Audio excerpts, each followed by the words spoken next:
Queridos amigos e amigas, nossos cumprimentos, saudações de paz para essa palestra que homenageia o Centro Espírita Deus, Luz e Verdade da cidade de Salvador.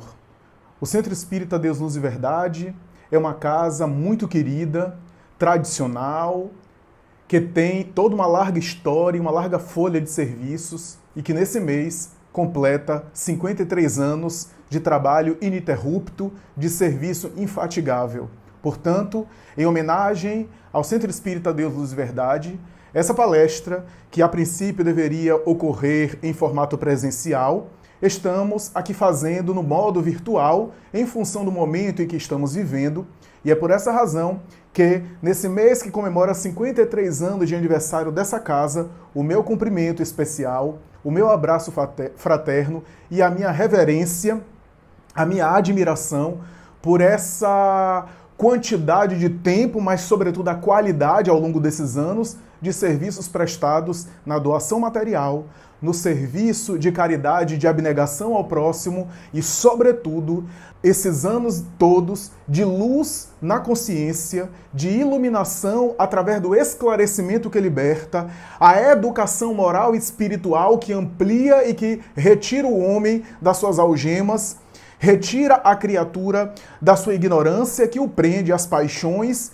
e aos sofrimentos, portanto, decorrente das paixões. Meu cumprimento, portanto, ao Centro Espírita Deus, Luz e Verdade, na pessoa dos seus trabalhadores, da sua direção, dos seus servidores, todos eles dignos do meu encômio, da minha admiração. Lord Byron, o poeta inglês, famoso na sua época, tem uma frase que é categórica e especial para o nosso tema. Ele diz mais ou menos assim: tudo aquilo que existe e que nós podemos olhar, um dia já foi uma ideia. Um dia já foi um pensamento. Tudo que o ser humano constrói, e aí vamos aqui limitar especialmente ao ser humano, tudo que a criatura humana elabora, antes de ser concretizado, de ser viabilizado no mundo material, um dia foi apenas um pensamento, ou foi uma ideia que passou pela cabeça de alguém. Você vê uma construção civil, você vê qualquer construção das mais admiráveis, você vê equipamentos tecnológicos, um dia tudo aquilo esteve na cabeça de alguém. Essa ideia de Lord Byron, grande poeta britânico, ilustra muito bem o tema nosso do dia de hoje. Porque o pensamento é uma capacidade fascinante da criatura. A arte de pensar constitui um dos grandes mistérios até hoje da humanidade, cujo mecanismo incompleto ainda não conseguiu ser decifrado. A forma e o mecanismo do pensamento, a arte de pensar, as suas manifestações mais variadas, nos seus mais distintos detalhes, ainda não é totalmente compreendido pela criatura humana.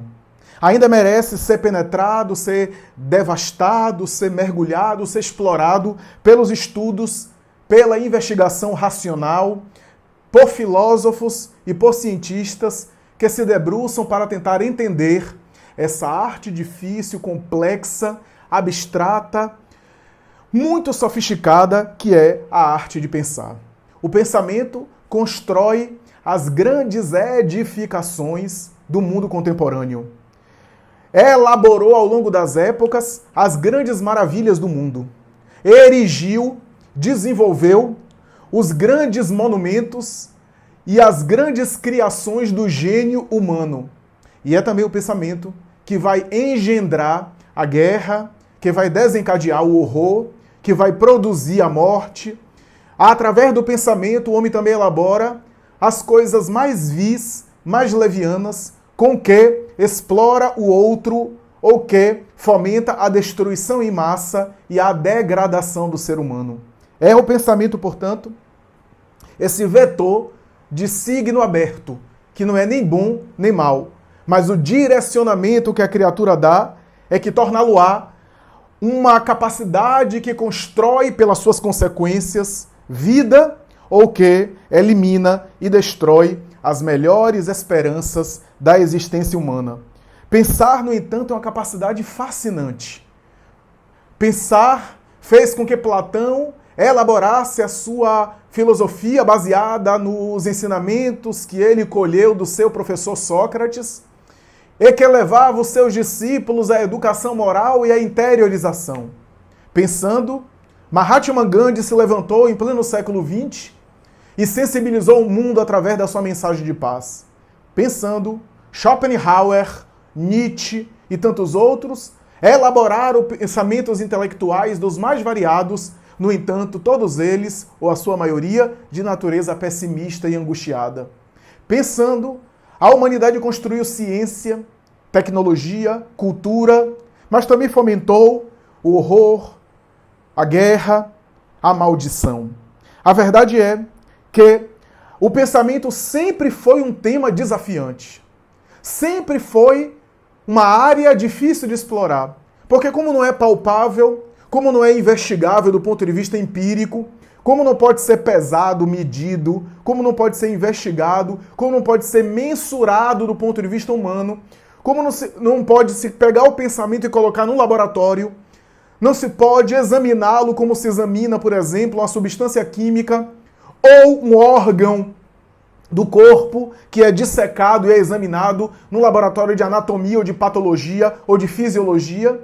No caso dos pensamentos, não se pode pegar, não se pode palpar, não se pode investigar de uma forma material concreta. E isso faz com que o pensamento se torne um desafio, não apenas para a ciência, mas antes mesmo da construção do conhecimento científico e da estruturação da ciência como tal, os grandes pensadores, filósofos e investigadores da vida humana tentaram entender o pensamento, tentaram investigar, deram as suas contribuições, mas até hoje o pensamento é um tema fascinante, é um tema misterioso, é um tema desafiante, que possui ainda até hoje dúvidas, que apresenta até hoje desafios, que tem na sua realidade ainda problemas que não foram solucionados, questões que não foram resolvidas. E é por essa razão que quando nós examinamos a filosofia, vemos grandes pensadores perguntarem: o que é que consiste o pensamento? De que consiste? O que é que caracteriza o pensamento humano? Qual é a sua função? De que é feito o pensamento? Qual a sua natureza? Em que consiste a capacidade de pensar? Como se dá o processo de raciocinar, de pensar? Como investigar o pensamento e tentar entendê-lo? Como tentar entender as diferentes formas de pensamento? O pensamento que é uma lembrança que chega à consciência, o pensamento que é um desejo consciente que se escolhe vitalizar e ficar, de alguma forma, alimentando, o pensamento que é uma reação emocional diante de uma coisa surpreendente que vem à mente, o pensamento onírico, que é o pensamento que aparece durante os sonhos, onde o psiquismo também produz cognição, portanto, ideia, portanto, pensamento. Em que consiste o pensamento? Como dividir esse pensamento que é uma imagem que chega à consciência até aquele que o indivíduo escolhe pensar, alimentar e vitalizar? Como entender o pensamento nas suas diversas formas? Como tentar compreender o pensamento na sua gama multifacetada que ele possui, na sua paleta de cores variadas. Como entender o pensamento? Até onde é pensamento e até onde é emoção? Quando o pensamento gera sentimento ou gera sensação, aquilo é emoção ou pensamento? E quando a emoção gera pensamento, o pensamento e a emoção estão juntos e onde um acaba e outro termina? Essas questões foram levantadas por grandes pensadores, por grandes estudiosos que tentaram entender aí a questão do pensamento. A verdade é que na filosofia, na reflexão cultural, no pensamento sofisticado, sempre houve dificuldade de entender o pensamento. E uma das dificuldades mais básicas, resumindo aqui grande parte da reflexão de grandes intelectuais, a grande problemática do pensamento, a grosso modo falando, é tentar entender o pensamento a partir do próprio pensamento. Porque os filósofos perceberam que toda vez que um filósofo ou um pensador ou um investigador quer examinar alguma situação de uma maneira séria, de uma forma a mais imparcial possível, de uma forma mais isenta possível, humanamente possível, o ideal é se afastar um pouco do objeto a ser observado para investigá-lo, para examiná-lo, para entendê-lo, para compreendê-lo, para analisá-lo de uma maneira mais eficiente, de uma maneira mais contundente, sem estar mergulhado no fenômeno, porque esse mergulho faria com que, em tese, segundo o método científico e o método filosófico, em tese, esse mergulho dificultaria o pesquisador de olhar o objeto de uma maneira mais panorâmica, de uma forma mais integral. Quando eu me aproximo muito de uma coisa, eu fico olhando em detalhes, mas não vejo o conjunto. Então, ao sair de um local, por exemplo, eu olho o local de uma forma panorâmica e posso entendê-lo de uma forma mais unificada, de uma forma mais orgânica, de uma maneira que eu entenda, inclusive, os seus detalhes a partir do conjunto, que eu entenda a coisa de uma forma mais afastada, sem me contaminar com a experiência. Essa é a ideia, genericamente falando, da dificuldade filosófica, que é estudar o pensamento. Porque estudar o pensamento, o estudo do pensamento, não permite fazer isso. Não se dá para afastar-se do pensamento a fim de olhar, a fim de examinar. Porque o ser humano está mergulhado no pensamento. Não dá para estudar o pensamento sem usar o próprio pensamento. Todo pensador estuda o pensamento humano utilizando o próprio pensamento.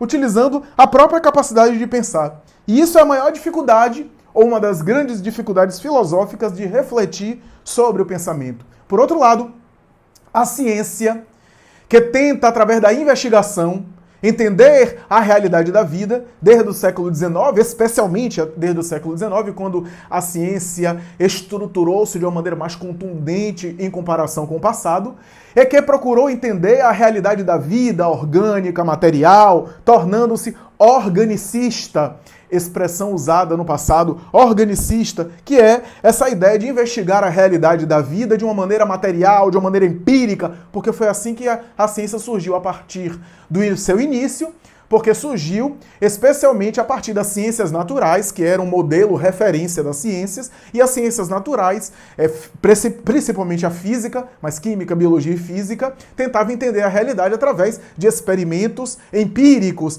daquilo que é empiricamente comprovado, etc. Eu sei que a ciência avançou desde aquela época agora, e não é tanto assim, porque há instrumentais científicos para examinar determinados objetos de estudo, que não é necessariamente um modelo a rigor dessa ciência natural do passado, mas, grosso modo, é isso que acontecia no início e a ciência se fundou assim.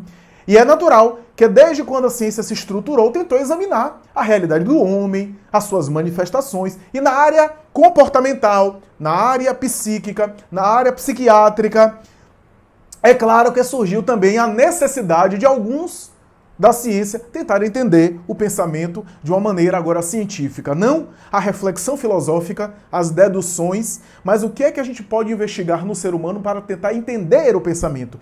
Desde Wundt, considerado por muitos na tradição da história da ciência psicológica, o fundador da ciência psicológica. O tema ainda é polêmico, mas boa parte da comunidade científica da psicologia atribui a Wundt a fundação da psicologia como ciência, porque a psicologia antes já existia sem ser ciência, mas como sendo uma espécie de departamento da filosofia. A psicologia era um estudo da alma dentro da filosofia. Era um subproduto, um subtipo da filosofia, e era o ramo da filosofia que estudava a alma e o comportamento. A partir do século XIX, especialmente a partir da sua segunda metade, com os laboratórios de psicologia experimental na Alemanha, Wundt, que examinava sensações, percepções, por exemplo, estímulos materiais no sujeito e as suas reações para se ter uma ideia daquilo que passava no psiquismo, seja em termos de memória, de percepção, de atenção e de todas as manifestações cognitivas conscientes. Aquilo que o indivíduo revelava, manifestava de maneira consciente através de estímulos que ele era apresentado, que ele era imposto nos laboratórios de psicologia experimental. E é claro que desde aquele momento houve o desejo, a ambição científica humana, muito justa, aliás, muito louvável, de entender o pensamento. E é claro que em plena experimentação e concomitante àquilo, as descobertas que a ciência fazia do cérebro, porque começou-se a perceber que o cérebro não era um órgão sem importância conforme havia se pensado no passado, especialmente na história da humanidade, na Idade Média e ao longo das épocas, o cérebro era considerado um órgão sem muita importância, o fígado era considerado o órgão do raciocínio, o coração do sentimento e assim por diante, desde as experimentações da frenologia, da fisiologia, da trepanação craniana, dos primeiros cérebros para examinar, as investigações da neurologia ainda na fase inicial infantil, as experimentações mais variadas. Mais tarde, o centro de Broca, que foi conhecido, né, ainda no século XIX, se não me falha a memória, 1860, 1880, mais ou menos, esse período, Broca, Paul Pierre Broca, que investigou um paciente, o senhor Le Borgne, que tinha uma afasia e depois de examinar a garganta era perfeita, o aparelho fonador, acreditava-se que o ser humano falava pela garganta, mas havia dúvida, afinal, um mamífero, um chimpanzé, por exemplo, tem um aparelho fonador praticamente idêntico ao ser humano, mas não verbaliza a linguagem que o ser humano verbaliza. Então, aquele paciente que tinha um aparelho fonador perfeito, em perfeito estado, não tinha nenhuma complicação, que escrevia compreendendo, as pessoas falavam com ele respondia por escrito muito bem, mas quando ia verbalizar oralmente, falava sempre a expressão TAM. Ficou conhecido como paciente TAM. E depois, talvez a partir dessa influência, é que se costuma dizer que alguém que não é muito bem da cabeça é TAM-TAM. Talvez seja influência cultural desse paciente TAM. Paul Pierre Broca esperou o paciente morrer, ele tinha uma gangrena, inclusive, uma infecção, etc. Ele morreu, e depois que morreu, se retirou o crânio e examinou o cérebro do paciente. E havia uma alteração cerebral na terceira circunvolução frontal esquerda do cérebro. Portanto, no lóbulo frontal esquerdo, uma área que era a área do centro da fala, que ficou conhecido também como centro de Broca, em homenagem a esse pesquisador. Quando se percebeu isso, e a partir disso também outras investigações, percebeu-se que, por exemplo, como Broca falava, o homem não fala pela garganta, mas pelo cérebro. É o cérebro que faz ele falar. A partir daí, se começou todo um desenvolvimento científico, toda uma estruturação científica para erigir o cérebro, para descobrir, para tentar investigar cada vez mais o cérebro. E o cérebro seria o centro mais importante da vida humana, seria o elemento, o órgão, que aliás do ponto de vista material o órgão mais nobre da criatura, o órgão mais sofisticado, e é por ali que tem todas as funções relacionadas ao corpo humano, estão ali associadas àquela glândula de 1,3 kg, que absorve cerca de 25% do oxigênio que mantém o corpo inteiro. Essa estrutura fantástica que começa a ser examinada, e é claro, o entusiasmo da ciência começa a estabelecer alguns exageros e algumas colocações que é bem comum da ciência material, da ciência orgânica, e até compreensível, graças ao entusiasmo, ao deslumbramento e às descobertas do mundo material, do mundo cerebral, que começava a fazer sentido para a ciência e para a criatura humana, porque o homem se comporta dessa ou daquela forma a partir de determinadas funções cerebrais. E assim por diante. É natural, é compreensível, não é nenhuma crítica, é um fenômeno histórico, e a partir daí, então, surgiu toda uma ciência organicista que estabeleceu que o pensamento era... Vou usar uma expressão bonita e complicada, mas vou explicar. O pensamento era um epifenômeno cerebral. Epifenômeno significa subproduto de e a partir do qual, ou seja, é o pensamento, segundo a ciência organicista, um subproduto do cérebro que partiu dele e sem o qual ele não funciona. Essa é a ideia que se estruturou a partir dessa realidade, e cientistas notáveis começaram a examinar o corpo humano, o cérebro humano, e começaram a declarar que o pensamento é uma espécie de urina do cérebro, é uma espécie de segregação, de excrescência cerebral. Da mesma forma que a urina é uma segregação dos rins, da mesma forma que a bilis é uma excrescência do fígado, da mesma forma, o pensamento, conclui esses cientistas, é uma segregação do cérebro, é um suor cerebral. Essa ideia era a ideia que vigorava.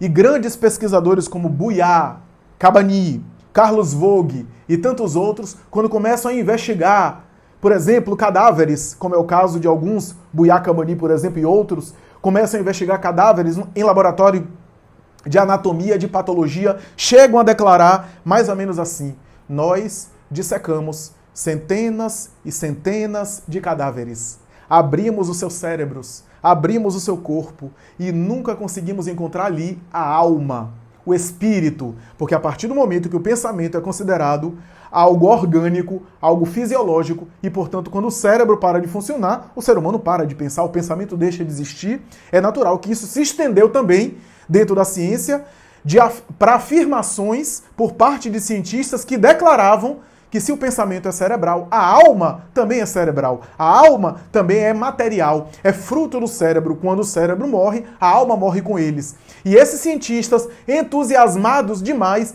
declaravam enfaticamente que nós percebemos que a alma é um produto do cérebro, que essas questões, que era uma forma de também declarar para as religiões, que os cientistas se afastaram, para os religiosos da época, que a ciência matou a alma, que a alma não existe do ponto de vista espiritual, mas sim que é um produto do corpo. E quando o corpo se desagrega, a alma também deixa de existir, deixa de funcionar. Essa realidade, portanto, era uma afirmação desses cientistas, de tal forma que chegava a dizer: nós dissecamos centenas de cadáveres e não encontramos a alma.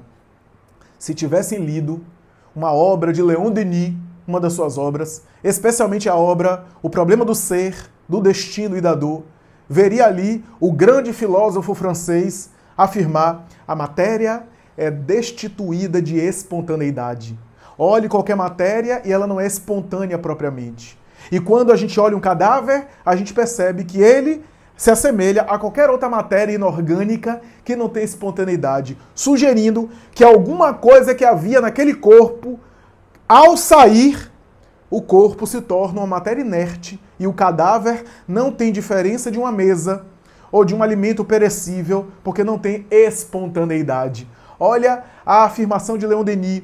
Mas mesmo fora da filosofia espiritualista, ou mesmo nas tradições religiosas dogmáticas, se esses cientistas tivessem lido, por exemplo, os discursos do padre Antônio Vieira, o padre Antônio Vieira tem um sermão dele que ele vai dizer: querem saber a prova cabal da existência da alma?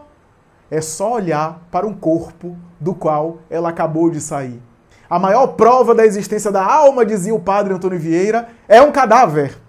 Porque o cadáver é a prova de que alguma coisa que estava ali saiu e o corpo começa a apodrecer.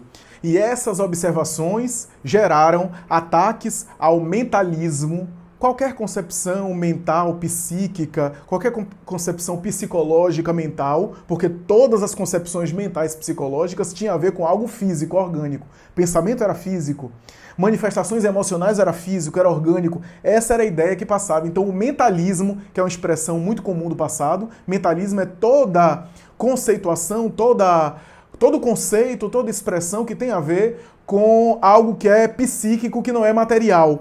Daí a ideia de inconsciente, de subconsciente, eram negados pela ciência organicista, pela ciência exclusivamente material. E a metafísica, a espiritualidade de maneira geral e até as experiências paranormais eram atacadas por essa ciência organicista, por essa ciência de fundo biológico, de fundo material. Um grande pesquisador chamado Pierre Janet, um pesquisador que era fisiologista, chegou a levantar-se, a declarar que, da mesma forma que existem fenômenos automáticos que acontecem no corpo, como batimento cardíaco, como movimento peristáltico, como circulação sanguínea, como respiração, como uma série de fenômenos que estão se dando aqui, a digestão, por exemplo, uma série de coisas que estão se dando automaticamente, sem a contribuição da consciência, diz Pierre Janet, que devem haver, embora ele não conseguisse provar, devem haver fenômenos automáticos no cérebro, fenômenos automáticos físicos, que fazem recordar experiências paranormais e espirituais, mas nada mais são do que automatismos psíquicos da mesma forma que há automatismos físicos de circulação sanguínea ou de batimento cardíaco. Essa era a ideia de Pierre Janet para dizer que as experiências espirituais e psíquicas eram nada mais do que também um automatismo psíquico cerebral que tinha sua base no cérebro. E assim a gente vê que a ciência esbarrava nisso, mas não conseguia explicar boa parte dos fenômenos, especialmente os fenômenos do pensamento, os fenômenos do psiquismo. Ainda há questões sem solução hoje, e havia questões sem solução naquele momento. Por exemplo, uma questão ainda desafiante até hoje para a ciência é: qual a razão da subjetividade humana? Se tudo é cerebral, se tudo é orgânico, por que eu sou eu e você é você? Porque nós temos diferenças de temperamento. Porque do ponto de vista biológico, orgânico, o meu cérebro é muito parecido com o seu. Fisicamente falando, o meu cérebro não tem tanta diferença para o seu. Mas porque eu tenho um temperamento diferente, e quando a gente bota aqueles aparelhos de neuroanatomia funcional, quando a gente coloca aquelas fotografias com emissão de pósitons, de fótons, porque o meu cérebro funciona de uma forma diferente do que a sua? Por que isso? Qual é o mecanismo que está por detrás disso? E por que quando eu durmo de noite e você dorme de noite, o cérebro se renova, a recomposição orgânica de neurônios, etc. E no dia seguinte, porque eu continuo sendo eu, porque eu continuo preservando a minha identidade e você continua sendo você e continua preservando a sua identidade. Porque, segundo os cientistas, depois de um determinado tempo, todos os átomos do nosso corpo morrem, se renovam, mas porque a individualidade, porque a personalidade permanece, genericamente falando, com o mesmo temperamento. Porque quando os átomos do corpo se renovam, o emocional, a subjetividade do indivíduo não se modifica. Porque as pessoas são tão diferentes emocionalmente falando, psiquicamente falando, porque pensam de maneira diferente. Porque ao olhar por uma mesma coisa, entendem e recebem e leem e fazem leitura e assimilam e interpretam as coisas de um modo diferente. São questões que a ciência, do ponto de vista cerebral, orgânica, não consegue entender. Qual é o mecanismo, dizem alguns estudiosos, qual é o mecanismo que faz com que eu lembre de uma coisa, associe a memória, resgate aquela memória e gere uma emoção? Claro que já há entendimentos da fisiologia da memória, mas não existe ainda uma compreensão de maneira completa a respeito desse assunto. Por que uma memória é evocada e aquela evocação gera emoções? E qual é o mecanismo total a respeito disso? Não se sabe ainda completamente, embora se tenha a respeito da memória muitas teorias e muitas investigações. Na década de 70 do século passado, o neurocirurgião do Canadá, canadense, Wilder Penfield, botou uma paciente na cama, na mesa cirúrgica, ele ia fazer uma cirurgia, né? Estava fazendo uma cirurgia, e a paciente, isso era na década de 70 mais ou menos, a paciente que estava anestesiada e que estava numa temperatura muito baixa, foi colocada numa temperatura muito baixa, e ali, naquele processo de anestesia e de temperatura muito baixa, ele, com o cérebro da paciente, com o crânio da paciente aberto, examinando o cérebro e fazendo uma cirurgia cerebral muito delicada, tocou, sem querer, inadvertidamente, numa parte do cérebro da paciente. E a paciente reagiu e começou a cantar. E depois se descobriu, né, em entrevistas que ele fez com ela, que esse canto que ela estava verbalizando era uma música que a mãe dela cantava quando estava grávida dela. A partir desse momento, o Dr. Wilder Penfield começa a estudar a questão da memória, porque a memória é evocada, porque determinados acontecimentos desencadeiam memórias emocionais em uma pessoa e não desencadeiam em outra. Qual é a sede realmente da memória? E fez elucubrações admiráveis, chegando a levantar a hipótese de que há uma parte do psiquismo que não é orgânico, que não é cerebral, que não é material. Mais tarde, quase na mesma época, o Dr. Stanislav Grof, psiquiatra da Tchecoslováquia, mas radicado nos Estados Unidos, que pesquisou 30 anos a esquizofrenia, que submeteu pacientes a LSD para que em estados alterados de consciência pudesse levar para fora, colocar para fora o material do inconsciente. E mais tarde, através da respiração taoísta, que ele deu o nome também de hiperventilação, ele conseguiu perceber fenômenos psíquicos que estão além do cérebro. Lançou uma obra chamada Além do Cérebro, onde tenta apresentar elementos e aspectos que não estão necessariamente no corpo material, no corpo, mas que o psiquismo, embora se expresse através do cérebro, não está limitado ao cérebro.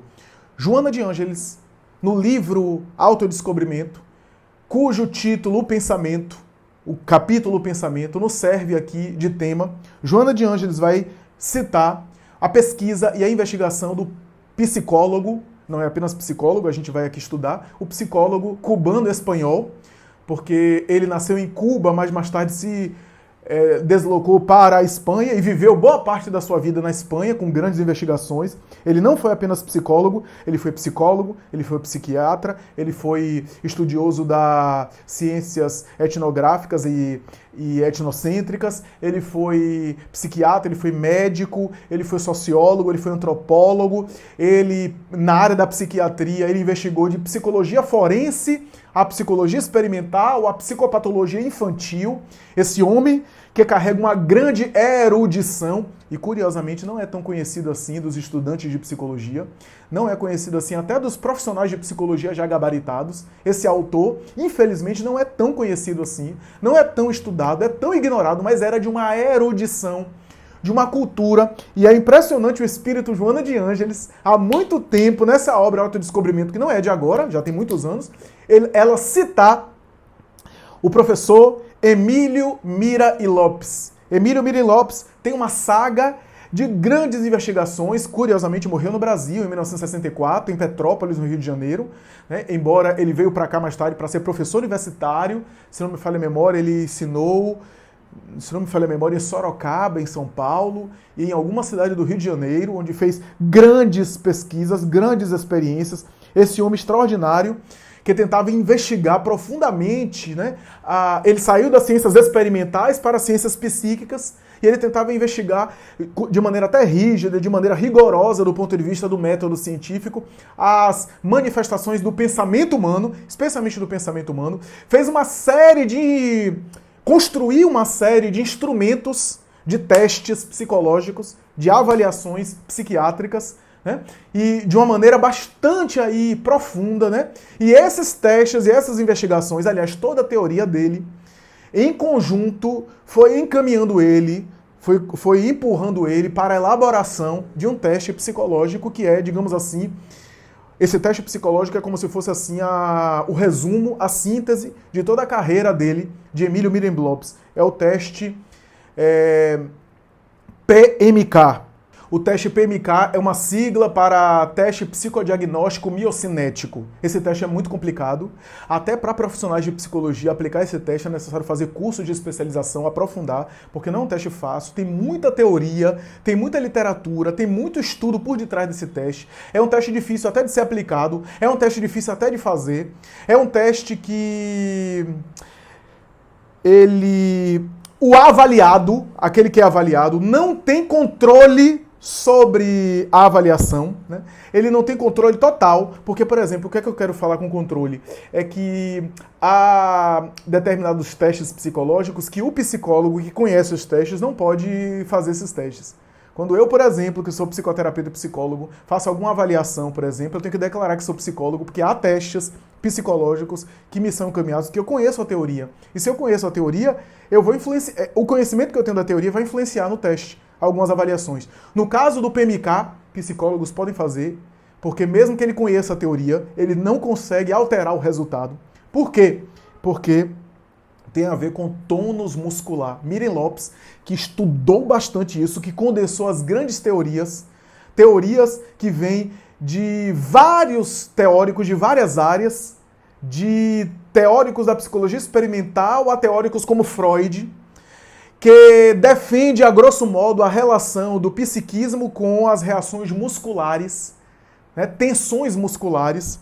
Essa teoria, que hoje é chamada teoria motriz da consciência, teoria motriz da consciência é a teoria que é esse resumo de uma série de teorias que resumiu nesse grande conceito, teoria motriz da consciência, cuja ideia básica é a ideia de que realidades psíquicas e manifestações psíquicas, estados emocionais, temperamento, traços psicológicos, traços de personalidade, influenciam as tensões musculares, mesmo que a pessoa não esteja se dando conta. Há reações musculares no tono muscular, a depender do meu estado emocional ou do meu temperamento. Daí, o teste PMK, que é através de rabiscos, em determinada posição, com uma cadeira específica, os rabiscos demonstram o estado emocional da pessoa. Se a pessoa estiver alcoolizada, por exemplo, talvez, é muito provável, como o teste é muito rigoroso, que o teste dê alteração. Não, certamente dá alteração, mas talvez o próprio teste indique que a pessoa está alcoolizada, por exemplo. Se a pessoa tem um traço psicótico, um surto, um transtorno, o teste não é muito aplicado por aí, porque inclusive a aplicação dele é cara, etc. Já foi em um período aplicado em exames para a pessoa tirar carteira de habilitação para dirigir, depois foi eliminado, que eu saiba, foi eliminado. O Conselho Federal de Psicologia aqui no Brasil, em 2012, retirou esse teste do cenário de avaliações e mais tarde, em 2014, voltou a recolocá-lo. Eu não sei o motivo de ter retirado e depois de ter colocado, mas há essa história. E esse teste demonstra a inteligência, a genialidade e a profundidade do pensamento de Miriam Lopes, infelizmente não muito conhecido, e que Joana de Ângeles conhecia já na época em que ela escreveu esse livro, Autodescobrimento. E ela cita Miriam Lopes. Por quê? Porque Miriam Lopes tem uma teoria sobre o pensamento. Ele se interessava muito em pensamento. E ele diz, embora fosse materialista, não fosse religioso, ele diz que o pensamento apresenta uma espécie de evolução. Que no início, o pensamento, do ponto de vista da evolução do homem antropológica, tá? Sociológica, não é espiritual aqui. O pensamento é mais primitivo, é mais primário. E nesse pensamento primitivo não há muita lógica, não há cerebração racional, há uma predominância dos instintos. O ser humano é mais instinto do que raciocínio. E esse instinto, essa ausência de lógica, essa ausência até de pensamento mesmo. O pensamento é mais instintivo. Isso é, o pensamento não é um pensamento consciente, não é uma cognição. O instinto é uma espécie de pensamento, digamos assim, na conceituação de Miriam Lopes. Porque é o instinto que faz o psiquismo buscar automaticamente comida, etc., necessidades básicas. E esse pensamento que está ali em forma latente tem os instintos em predominância. No bebê, essa fase de Miriam Lopes é correspondente àquela fase do operatório sensório de Piaget. Aquela fase inicial, pós-nascimento, onde o bebê tem pensamento, mas o pensamento está em estado latente, é mais instintivo. É mais comer, dormir, necessidades físicas, amamentar e assim chorar. São todos automatismos mais instintivos. Até que o ser humano passa por um segundo período, que é o período que Miriam Lopes chama de pré-mágico. Nesse período, ainda há instinto, ainda não há um pensamento racional, ainda não há uma cerebração racional, mas já há lampejos de ideias.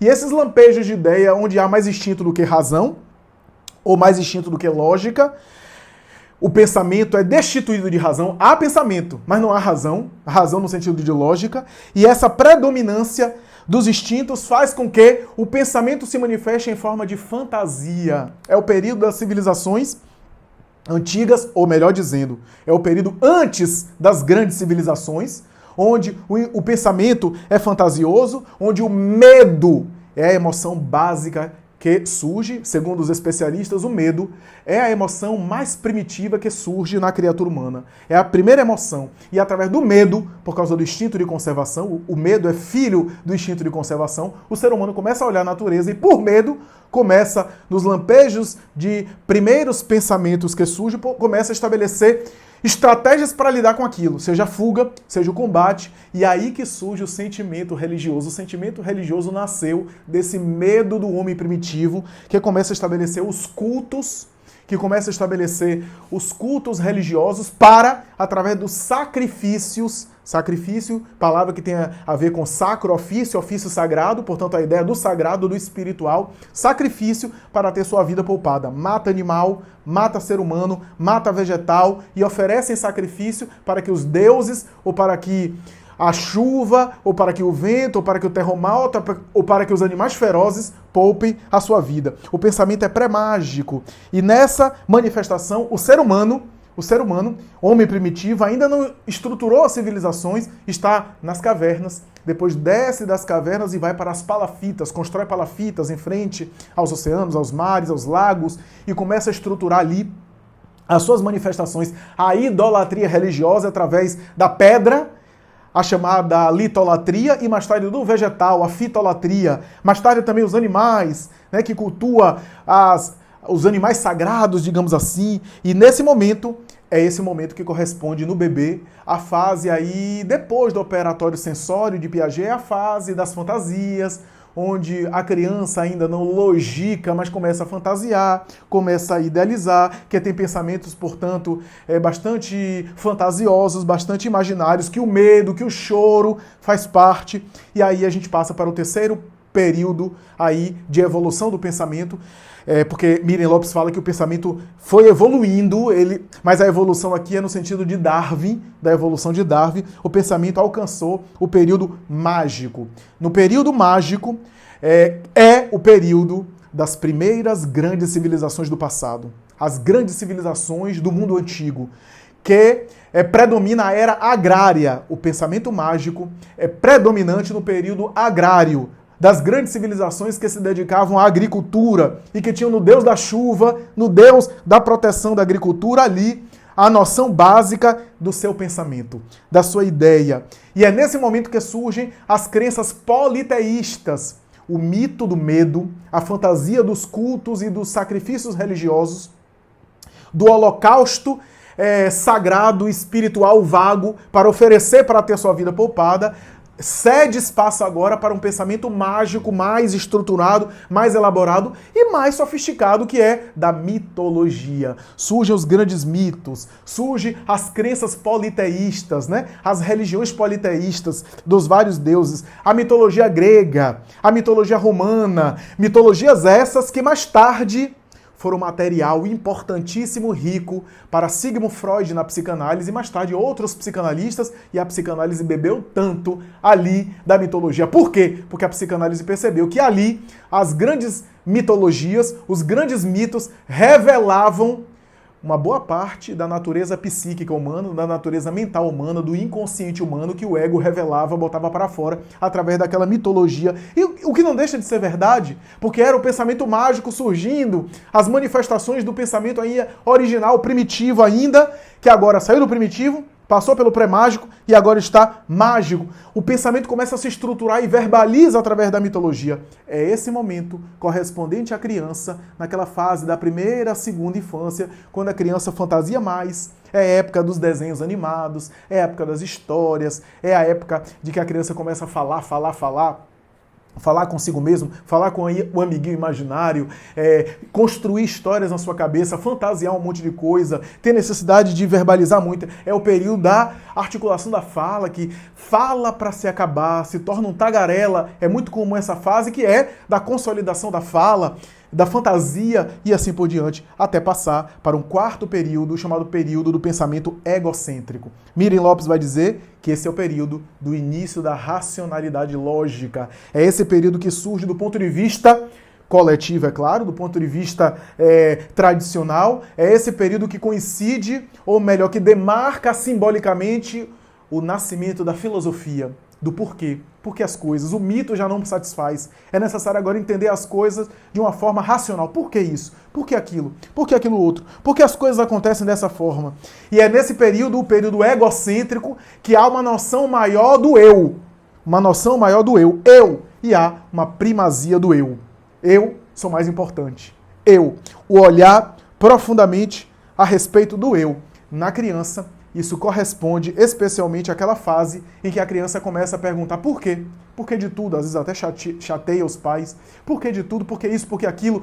E há um pensamento egocêntrico. Ele é a referência. Então eu. É aquela fase do não, que a criança tem a necessidade de dizer não para o adulto, como uma forma de diferenciar-se do adulto, como uma forma de se estruturar psiquicamente. Ele não é um pedaço da mãe, ele não é uma extensão dos pais, ele diz não para se afirmar na sua identidade, como se afirmasse o seu espaço simbólico, a sua atmosfera simbólica. Ele quer se diferenciar, ele começa a se construir do ponto de vista do ego, egoicamente, por isso ele necessita se separar do mundo, porque antes o bebê achava que o mundo era ele, e ele era o próprio mundo. Agora ele começa a perceber que o mundo é lá e ele é cá, e ele precisa se agarrar mais ao eu, ele precisa ser egocêntrico até para se desenvolver. Na fase da criança, o pensamento egocêntrico é profundamente normal, é natural, é compreensível.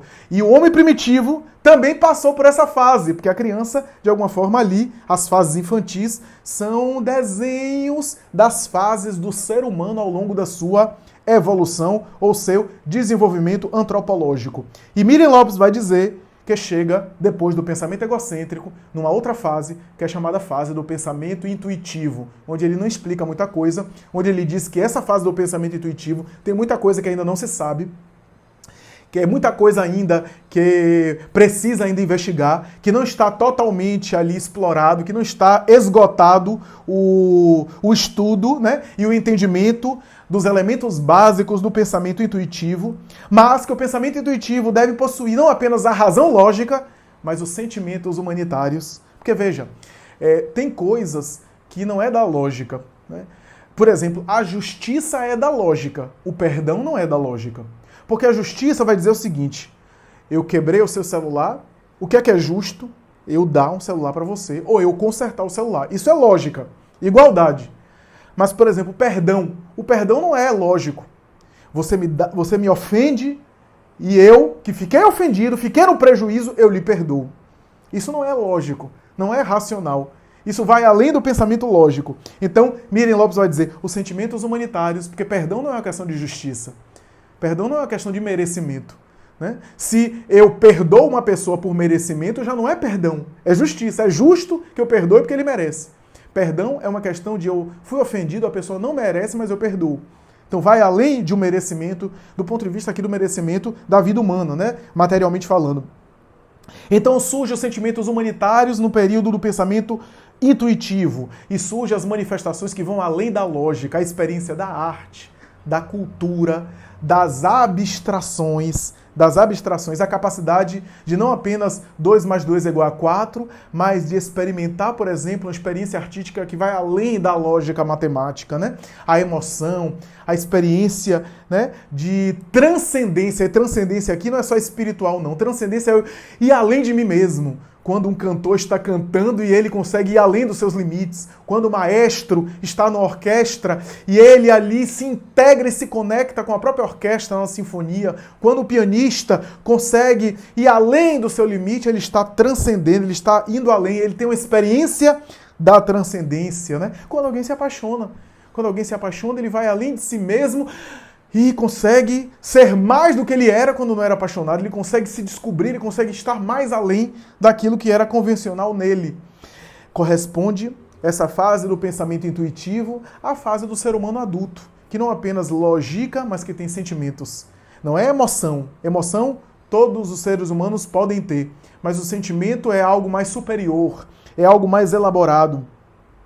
Ele tem lógica, mas ele também vai além da lógica. Ele consegue fazer metáforas, ele consegue fazer abstrações. Portanto, é essa fase. Joana de Ângeles, no tema nosso, no capítulo que nos serve de tema, vai dizer que acrescentaria algumas coisas do pensamento intuitivo de Miriam Lopes que Miriam Lopes não colocou.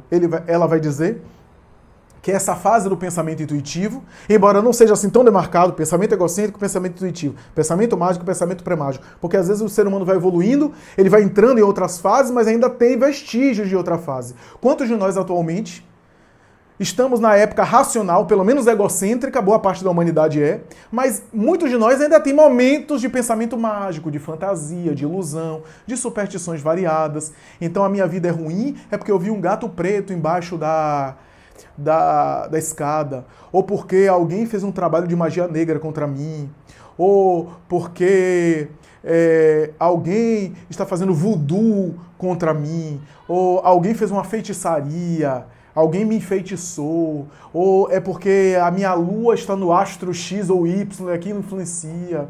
Ah, é porque eu sou do signo de Câncer e aí eu sofro demais. Ah, porque o meu marido é de Escorpião e Escorpião dá o bote. Ah, porque minha mulher é de Gêmeos e Gêmeos é 2 caras. Eu não estou aqui negando, não estou entrando no mérito da astrologia, porque eu não tenho nem o domínio, tem gente que estuda a área, tem gente que tem aí o domínio, tem gente que afirma que não é científico, tem gente que afirma que é científico. Eu não vou entrar para esse tema polêmico, que nem é a minha área, há polêmicas e há debates sobre esse respeito, e eu não estou desmerecendo quem acredita, e os estudos de astrologia devem ter a sua razão, devem ter algum sentido, embora eu não tenha domínio e não tenha uma opinião formada a esse respeito. Há pessoas que defendem a ideia de que há uma consistência, não na astrologia popular, mas numa astrologia mais profunda, científica, que se queira, eu não posso falar, não posso emitir opinião, até porque a nossa abordagem é espírita, mas o que eu quero aqui contestar é a ideia de que minha vida é ruim, ou que a vida está acontecendo isso na minha vida por uma fatalidade astrológica. Que os astros se coluíram, que se envolveram numa conjunção de tal forma, e aí acontece assim de maneira fatal. Isso a gente não pode conceber do ponto de vista espírita, não é assim. Então tem muita gente na fase do pensamento racional, mas que tem ainda alguns vestígios do pensamento mágico, do pensamento pré-mágico, e assim por diante. E Joana de Ângeles vai dizer que, embora não seja estanque, tem, portanto, esses vestígios, mas também vai acrescentar dizendo o seguinte, que o pensamento intuitivo de Miriam Lopes também tem o desenvolvimento de potenciais anímicos, ou seja, o pensamento, a capacidade psíquica, a inteligência emocional, a alteridade, a capacidade de se colocar no lugar do outro, o jogo de cintura psicológico, como a gente fala, o tato psicológico, de ter a sensibilidade de escutar o outro e de tentar entender o outro, né? A gente vê que os homens e mulheres mais notáveis foram aqueles que tiveram a capacidade de escutar, porque quanto mais escuta, melhor fala, melhor percebe o outro, melhor sente o outro, melhor entende o outro. Quem não escuta o outro, normalmente não entende as pessoas. Quem não está acostumado a escutar, quem não está acostumado a entender as pessoas, não tem noção de como são as pessoas. Normalmente comete erros graves quando falam. Quem só está querendo falar, normalmente não fala bem. Então a escuta é essencial, e essa escuta tem a ver com esse tato psicológico, potenciais anímicos. Potenciais anímicos que vão além do próprio psiquismo, da próprio psiquismo futuramente de Joana de Ângeles, pela comunicação mental, pelos fenômenos anímicos de telepatia e assim por diante, de captação psíquica, e também, diz ela, pelos potenciais mediúnicos de paranormalidade, de espiritualidade que fazem parte do período do pensamento intuitivo. E também, de Joana de Ângeles, o desenvolvimento da espiritualidade. Espiritualidade aqui legítima, que tem a ver com o desenvolvimento dos potenciais espirituais. O espiritismo. Antes mesmo de Miriam Lopes, porque Miriam Lopes, embora nasceu no final do século XIX, viveu boa parte no século XX, o espiritismo já fala de evolução espiritual. A doutrina espírita, muito antes da proposta de Miriam Lopes, vai falar de progresso, vai falar de evolução espiritual, vai estabelecer de uma maneira especial que o espírito evolui, que a alma progride, que a alma evolui de uma forma que tudo na natureza tem um espírito de sequência, que há uma evolução do intelecto e uma evolução moral, uma evolução da inteligência e do sentimento, que o princípio inteligente passa pelo reino mineral, como diz Leon Denis, pelo reino vegetal, pelo reino animal, e alcança a humanização para mais tarde períodos angelicais. Olha o pensamento evoluindo. E esse espírito, psiquismo divino, espírito que é criado simples e ignorante, conforme a questão 115 de O Livro dos Espíritos, os espíritos dizem isso para Allan Kardec, o espírito é criado simples e ignorante, e esse psiquismo vai evoluindo, e ao longo da evolução, ele vai elaborando um pensamento cada vez mais desenvolvido. A sua evolução pelos diferentes reinos vai transformando o seu psiquismo em um psiquismo cada vez mais sofisticado, vai evoluindo o seu psiquismo e, portanto, vai evoluindo o seu pensamento. Porque o pensamento é a linguagem do psiquismo. É a linguagem por excelência, é o DNA, é a identidade do psiquismo. O pensamento é a irradiação, é o hálito do próprio mundo mental. É o hálito do mundo mental. E diz, portanto, no seu raio de ação, o nível de evolução, o nível de desenvolvimento do próprio espírito. A evolução, portanto, na concepção da doutrina espírita tem a ver com o aprimoramento do psiquismo, que começa em experiências muito primárias, que passa, como diz Leon Denis, dorme no mineral, sonha no vegetal, sente no animal, pensa no homem e caminha para a sua angelitude, né? Me apropriando aqui da ideia de Leon Denis e elaborando aqui com as minhas palavras. A verdade é que esse psiquismo, que vai passando por diferentes fases, como diz Allan Kardec na obra espírita, na obra da codificação, que em reinos irracionais, mineral, latente, vegetal, as primeiras manifestações da sensibilidade na seiva, animal, o instinto, é um psiquismo, ou se quiser, espírito com E minúsculo, mas não é um espírito no sentido de um psiquismo individualizado, a individualização ou a individuação do princípio espiritual. O que é que significa isso? A humanização de uma entidade, numa linguagem psicológica mais atual, o desenvolvimento da consciência. Isso é, antes da fase hominal, antes do desenvolvimento do pensamento egocêntrico, portanto, pensamento lógico, o psiquismo tem aquilo que André Luiz chamou de ideias fragmentárias. Pensamentos fragmentários, ideias difusas, porque ele não tem ainda uma unificação do psiquismo, uma integração, uma individualização do psiquismo. As ideias são fragmentárias, são lampejos de ideias, pensamentos fragmentários, até que ao longo do desenvolvimento, da sua evolução, ele alcança aquilo que André Luiz chamou na obra Evolução em Dois Mundos de mentossíntese.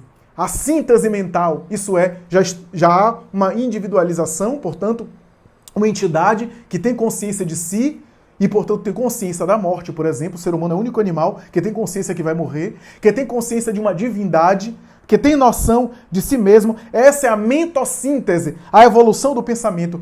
E essas ideias fragmentares agora passam a se constituir num pensamento mais unificado, num pensamento mais único, num pensamento mais consciente, numa consciência agora global e não de uma consciência fragmentária, e naturalmente que num pensamento mais unificado. Os espíritos dizem, desde Allan Kardec, que a evolução humana passa por instintos, como diz Lázaro em O Evangelho segundo o Espiritismo. No princípio é instinto, mais avançado sensações, mais instruído purificado, vai sendo elaborado e de uma coisa puxa a outra, porque é um espírito de sequência na evolução. Dos instintos, mais tarde a sensação, da sensação surgem as paixões, a princípio as más paixões, depois as boas paixões, as paixões humanas, das emoções básicas, medo, ansiedade, terror, pavor, susto, inquietação. Dessas emoções mais básicas, desenvolve-se o sentimento, amor, paciência, afabilidade, dedicação. Allan Kardec vai dizer que a evolução inicialmente é material e pelas necessidades físicas, comer, procriar, sexo, dormir, necessidades materiais, mais tarde, necessidades materiais monetárias, financeiras, com o sistema financeiro, com os elementos aí da sociedade de mercado, que tem origem também em comer, em procriar, em dormir, com os elementos básicos da existência. Kardec vai dizendo lentamente, necessidades materiais, exclusivamente materiais, mais tarde, desenvolvimento de necessidades semimateriais, mais tarde, desenvolvimento de necessidades intelectuais, o trabalho, e aí ele precisa pensar, raciocinar, e ele desenvolve intelecto, e para comer, para se alimentar, para sobreviver, necessidades materiais, ele também desenvolve intelecto. Esse intelecto que vai se desenvolvendo tem necessidades, e aí ele precisa satisfazer esse intelecto também, satisfazer as necessidades intelectuais. E aí Allan Kardec vai dizer, das necessidades intelectuais, nós temos necessidades semi-morais, o prazer intelectual da leitura, o prazer da arte, o prazer da boa música, o prazer de entender as coisas, de dar sentido às coisas. E depois dessas necessidades semi-morais, as necessidades morais. Toda uma evolução que se encadeia, uma coisa ligando a outra, uma coisa puxa a outra, e nada é perdido no espírito de sequência preconizado pela evolução espiritual. Essas experiências são notáveis, a ponto de Allan Kardec vai dizer, no ser humano há duas naturezas, a natureza animal e a natureza espiritual. A natureza animal liga o homem às paixões e os desejos pelo corpo, os desejos materiais, mas ele tem uma natureza espiritual. Quanto mais ele se fixa e abraça a sua natureza animal, mais ele se afasta da sua natureza espiritual. Mas quanto mais ele exercita, ele desenvolve, ele aprimora a sua natureza espiritual, mais ele se afasta da sua dimensão material. Portanto, meus amigos, o Espiritismo vem equacionar e vem complementar as ideias de Miren Lopes, o grande intelectual que Joana de Ângeles cita nesse texto notável, O Pensamento. Esse texto extraordinário da obra Autodescobrimento, uma busca interior, uma das obras da coleção psicológica de Joana de Ângeles, o Espiritismo agrega. Porque o Espiritismo, inclusive, vem solucionar uma coisa que a ciência até hoje não consegue solucionar e vai demorar muito para solucionar. O Espiritismo vem dizer que o pensamento é matéria. O pensamento é matéria. E eu vou explicar por quê. Sabe por que o pensamento é matéria? Eu posso explicar por vários caminhos. O primeiro caminho é apenas por exclusão, por uma dedução lógica e por exclusão. Os espíritos dizem para nós, para quem é espírita, agora eu estou falando especialmente para quem é espírita, os espíritos dizem para nós que há 3 elementos no universo e tudo que existe no universo se deriva desses 3 elementos. A tríade ou trindade universal. O primeiro elemento é Deus, que é o criador de tudo. E os 2 elementos da criação de Deus é o princípio espiritual e o princípio material. Tudo que existe na matéria saiu de um mesmo princípio material. Fluido cósmico, os fluidos originais de toda a matéria mais densa que existe. E tudo que é psíquico, tudo que é da ordem do psiquismo, desde as expressões psíquicas mais primárias e latentes, até as expressões psíquicas mais sofisticadas, partiu de um outro elemento, chamado elemento espiritual. Ora, pensamento não é elemento espiritual, porque pensamento não é espírito. Se o pensamento não é espírito, o pensamento é matéria. Está na ordem dos fluidos, na ordem do elemento material. Agora, o que eu digo é que o pensamento é matéria. A causa do pensamento que não é matéria. Esse foi o erro dos cientistas. A causa do pensamento é do espírito. O espírito é que pensa, a faculdade do espírito. Agora, o pensamento é material. O meu segundo argumento não é por dedução lógica, não é por exclusão, mas é por um aspecto da ciência bioquímica. Quando eu penso, eu gero cortisol, eu gero adrenalina, eu altero a bioquímica cerebral, eu preciso para pensar de oxigênio, eu preciso para pensar de glicose no cérebro, eu preciso de pensar de ATP, de energia. Se eu preciso disso, é matéria. É matéria. Agora, a causa do pensamento é espírito. É espiritual. A causa do pensamento é o espírito que pensa. Daí, o que o espiritismo vem corrigir da ciência material, da ciência organicista, como cita Joana. O que é que o espiritismo vem corrigir da ciência organicista? O espiritismo vem dizer que não é o cérebro que produz o pensamento. O cérebro é apenas a máquina através do qual o pensamento se espalha, se manifesta. Se o cérebro tiver defeituoso, não é que o ser real deixe de pensar, mas a máquina, o computador, está defeituoso. A máquina defeituosa, o ser espiritual pensa, mas o cérebro não consegue exprimir. Da mesma forma que um piano com defeito, o pianista pode até tentar tocar, mas ele está com defeito, a máquina está com defeito. O microfone com defeito, o cantor pode cantar, mas a voz do cantor vai ser contaminada pelo microfone, que vai passar pelo microfone. O pensamento, portanto, é uma capacidade do espírito, mas que se manifesta nesse mundo através do cérebro. O cérebro é a máquina por excelência que coloca para fora o pensamento e que transforma o pensamento em linguagem verbal ou linguagem escrita. Tema clássico da psicanálise de Freud a Lacan, a linguagem. O ser humano é de linguagem. Os seus sintomas são a linguagem, diz Lacan.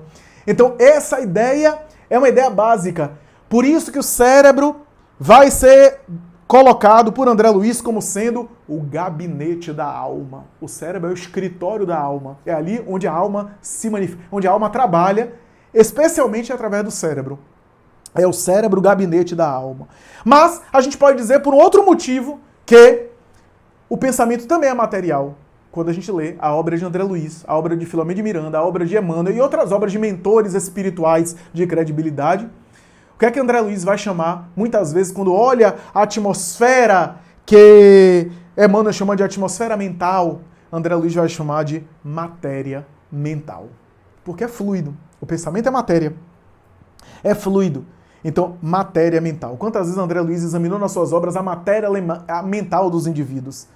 No corpo, essa matéria mental não é vista, mas fora do corpo, eu irradio essa matéria mental. Daí, essa atmosfera mental que a gente tem sofre a qualidade das características que a gente coloca. E aí, meus amigos, essa matéria mental está associada aos elementos morais da criatura. A depender dos elementos morais, eu exalo a matéria mental em condição mais sutil e suave ou em condição mais densa e mais pesada. Tudo depende da matéria mental e da qualidade que o meu pensamento coloca na matéria mental. Isso é extraordinário, meus amigos. Isso é extraordinário. Por quê? Porque André Luiz vai dizer, em Evolução em Dois Mundos, que nos círculos evoluídos da espiritualidade maior, o pensamento é mensurável. Ele diz isso, é mensurável. Como, da mesma forma que os homens mensuram os elementos da tabela periódica. E ele vai dizer, da mesma forma que é mensurável o oxigênio e o hidrogênio, da mesma forma que é examinado, por exemplo, o mercúrio, o rádio e outros elementos da tabela estequiogenética, da mesma forma, no mundo espiritual superior evoluído, o pensamento é examinado como se fosse em laboratório. Ou seja, o raio mental de Flávio, aí vai lá e examina a irradiação mental, como é o raio mental psíquico que Flávio irradia, etc. Portanto, o pensamento é objeto de estudo. Ele é examinado como se fosse laboratorialmente, mas em círculos evoluídos, em círculos aprimorados da evolução. O pensamento é uma arte. O pensamento é uma sofisticação. E é por essa razão que o Espiritismo vem colaborar conosco, dizendo todas essas coisas. Dizendo, inclusive, que hoje o pensamento nas ciências psicológicas são tão valorizados que aquela ideia do passado de crer para ver, Tomé, está ultrapassado. Hoje, os melhores estudiosos da psicologia e das grandes áreas do comportamento dizem o seguinte: é necessário ver para crer. Veja e você acreditará. Pense e você acreditará. Ou creia para você ver. Crer para ver. Crer no sentido de pensar, porque a crença é uma espécie de pensamento, de raciocínio. Pasteur, ele não viu o mundo microbiológico. Ele não viu o mundo infinitamente pequeno. Ele primeiro pensou. Ele primeiro acreditou para depois comprovar.